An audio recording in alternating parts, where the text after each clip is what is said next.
এখানে আমি ওটস চিল্লা বানাবো।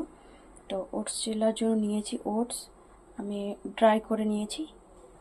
আর এখানে নিয়েছি কিছু আটা। এখানে আমি আলু স্ট্রেনার দিয়ে ঘষে নিয়েছি। আর তার জন্য কিছু মশলা নিয়েছি, জিরে গুঁড়ো নিয়েছি, একটু হলুদ নিয়েছি, আর ধনে গুঁড়ো নিয়েছি, আর একটু লঙ্কা গুঁড়ো নিয়েছি, আর নিয়েছি নুন। তো আমি এখানে একটা ঘন বাটার তৈরি করে নেব।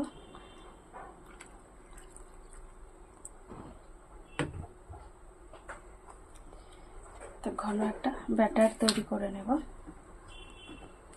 এটা খুব দারুণ একটা ব্রেকফাস্ট, হেলদি একটা ব্রেকফাস্ট এটা।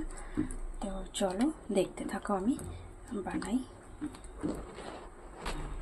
এখানে সবজিও দিতে পারো, যেমন গাজর, বিনস বা ক্যাপসিকাম, তো বাঁধাকপি সব এখানটায় সবজি টবজি দিয়েও করতে পারো, কিন্তু সবজি আমি দেইনি, আমাদের এত গাদা সবজি দিয়ে খাবে না, তাই জন্য করিনি। আমি শুধু আলুটাই দিয়েছি, গাজর ছিল না, গাজর থাকলে গাজরটা হয়তো দিতাম।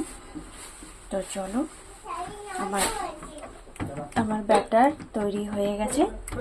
ঘন একটা ব্যাটার তৈরি করতে হবে।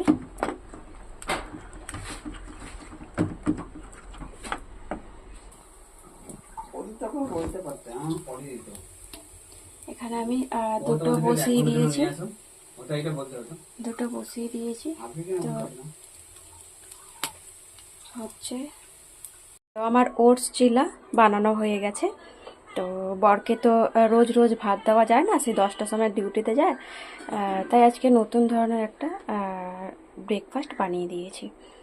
তো কোনো সময় হয়তো ভাত দেওয়াটা ঠিক আছে, কিন্তু সকাল সকাল 10টা সাড়ে 10টার মধ্যে ভাতটা খেতে কারোরই ইচ্ছে করে না, বিশেষ করে আমার।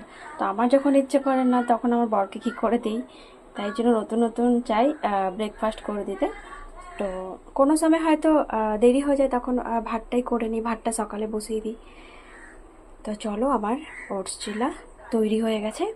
আর আমার ঘরে সসটা ছিল না, তো তাই জন্য আর বরকে বললাম, বর বলছে থাক, চা করে দাও, তাই চা দিয়ে দেবো।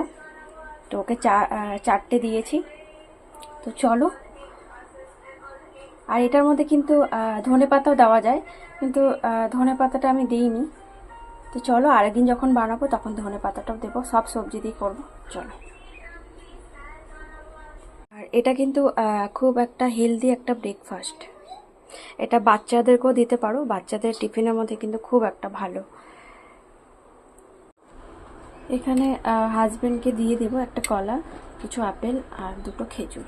আর এখানটা নিয়েছি আমি আর মাম্মা। মাম্মা আজ স্কুল যায়নি, তো দুটো কলা, একটা মাম্মার একটা আমার, আর আমার খেজুর, মাম্মার খেজুর, আর মাম্মার আপেল কেটেছি, এখান থেকে আমি কিছু আপেল খাবো। তো চলো।